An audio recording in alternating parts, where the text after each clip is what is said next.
Өткен аптаның айтулы жаңалықтарының бірі Samsung компаниясы ұйымдастырған сурет көрмесі. Бірнеше апта бойы жас суретшілер Galaxy Note-тың көмегімен өз қиялынан құралған еркін тақырыптағы суреттер салды. 27 қараша күні жас суретшілердің еңбегі ел назарына ұсынылды. Оның жеңімпазы 15 жасар Настя Клепина.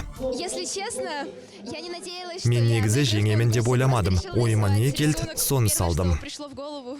Настяның салған суретіне қарағанда ғаламтор қолданушысы Бекзат Исамбергенов өз суретінің мағыналы екенін айтты. Идея пришла совершенно Бұл ой маған тосыннан келді. Онда терең мағына жатыр. Негізі тақырып қазақ халқының құндылығы мен салт дәстүрін бейнелеу болатын.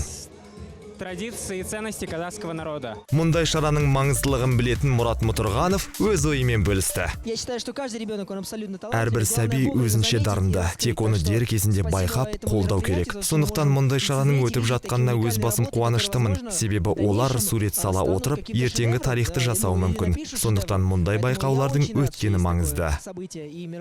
Жеңімпаздар Құралақан Қайтпат, Samsung компаниясы ұсынған жаңа Galaxy Note 5 пен Gear S2 сағаттары тарту етілді. Осындай керемет сыйлықтарды алғыңыз келсе, келесі байқауларға атсалысыңыз. Алдын ала сәттілік тілейміз.